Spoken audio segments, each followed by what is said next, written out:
She stands alone in the harbor, torch raised high, eyes fixed on the horizon, a silent sentinel watching over the tides of history.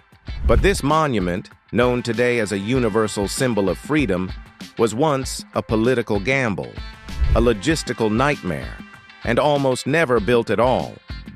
How did a statue from France become the soul of America?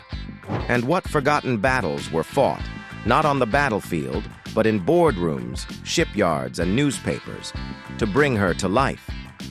This is the story of the Statue of Liberty, a gift, a struggle, and a promise.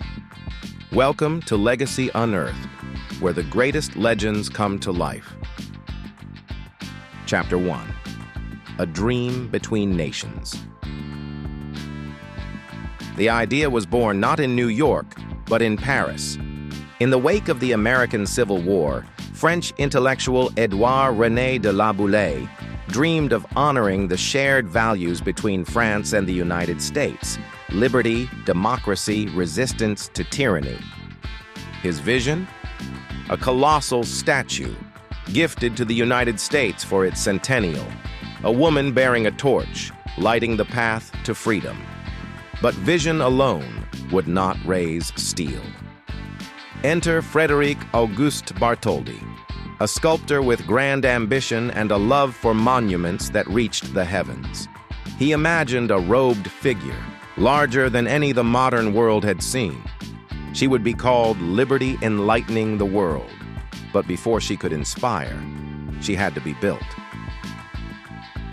Chapter 2. The Challenge of Creation. Bartholdi began sculpting in 1875. The statue's face was said to be modeled after his mother, serene, strong, eternal. The body would be assembled from hammered copper, supported by a revolutionary iron framework designed by Gustave Eiffel, the same man who would later build the Eiffel Tower. But funding was a nightmare. France would pay for the statue, and America would build the pedestal.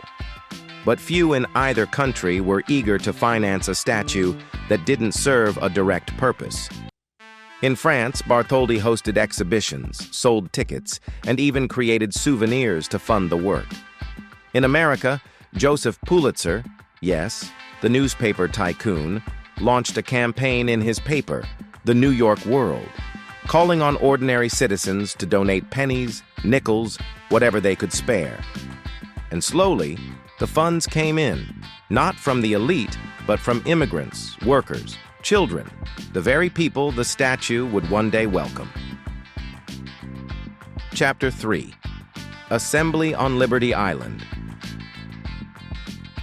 By 1885, the statue arrived in pieces, 350 of them, packed into crates and shipped across the Atlantic.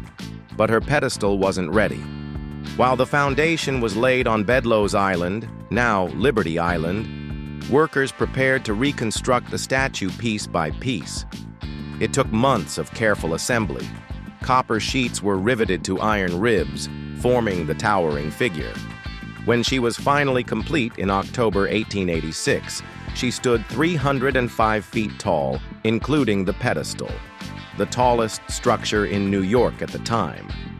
On Inauguration Day, President Grover Cleveland declared, "Liberty enlightens the world." Cannons fired, boats circled the island, but no women were allowed at the ceremony, not even those who had fought for her. Chapter 4. A Changing Symbol. Though gifted as a symbol of friendship and freedom, the statue's meaning would evolve. In the early years, many Americans saw her as a symbol of Franco-American unity, not necessarily of immigration. But as waves of immigrants arrived through Ellis Island just across the water, the statue took on new meaning. She became the first sight for millions fleeing war, poverty, and persecution. Her torch became a promise that in this new world, freedom was possible. That here they could breathe, work, live. In 1903, a poem by Emma Lazarus was engraved at her base. "Give me your tired, your poor, your huddled masses yearning to breathe free." It wasn't part of the original plan, but it became her soul. Chapter 5. darkness and light. The Statue of Liberty has endured war, protest, and time itself. During World War I, her torch remained lit as a beacon of resilience. During World War II, she stood silent as the world burned, but she never bowed. In the Civil Rights era, she became a stage, a place where protesters questioned the very liberty she represented. Was she a symbol of hope for all, or only for some? Her torch has seen glory and shame, but it has never gone dark. Chapter 6. A Legacy Forged in Flame. Today, the Statue of Liberty stands as more than a monument. She is memory cast in metal, a reminder of what freedom means and how fragile it can be. She is photographed, painted, celebrated, but she is also misunderstood. Not just a tourist attraction, but a warning, a hope, a question. What does liberty truly cost, and who protects it? Conclusion.